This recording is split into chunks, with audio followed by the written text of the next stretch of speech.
Di balik wajah tenangmu, ada otak yang mulai retak pelan-pelan. Tenang bukan karena kuat, tapi karena prefrontal korteksmu sedang kehabisan tenaga untuk melawan dunia. Saat itu terjadi, pilihan bukan lagi pilihan, hanya sisa-sisa keputusan yang jatuh tanpa arah. Ketika kelelahan menumpuk, kesadaran bukan lagi lampu, tapi kabut. Dan kabut tebal itu membuat alam bawah sadar membuka pintunya sendiri. Di sana, dorongan lama yang selama ini kau rantai, dan kau coba lupakan mengintip dari balik tirai, menunggu giliran dengan sabar.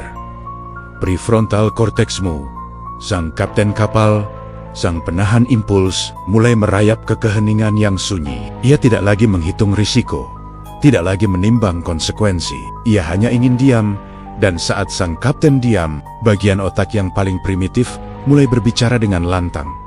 Naluri purba mengambil alih kemudi. Itulah saat keputusan buruk terasa seperti sebuah kenyamanan yang hangat. Bukan karena kau bodoh, tapi karena alam bawah sadarmu sedang mencari cara tercepat untuk meredakan haus yang bahkan tak kau pahami.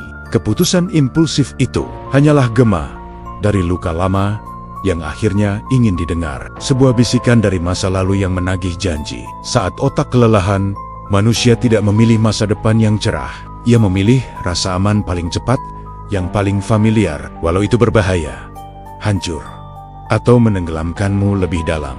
Terkadang, yang kita sebut salah langkah, hanyalah tubuh yang sedang mencari jalan pulang ke pola lama yang pernah membiarkannya bertahan hidup. Dan ketika semuanya terasa terlalu berat, kita tidak benar-benar jatuh. Kita kembali pada mode autopilot. Namun, autopilot itu bukan mesin canggih, melainkan diri kita yang lama. Diri yang paling kau coba lupakan, yang paling kau sembunyikan.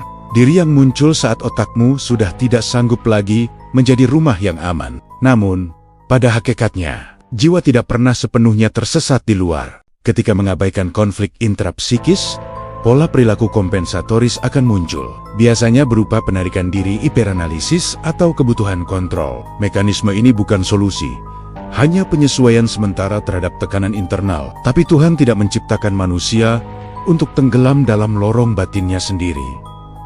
Ada cahaya yang menunggu di balik ambang kesadaran. Sebuah cahaya yang hanya muncul ketika kita berani menatap luka terdalam, lalu menyerahkan diri sepenuhnya kepada Dia yang Maha menghidupkan hati. Ala bidzikrillahi tatma'innul qulub.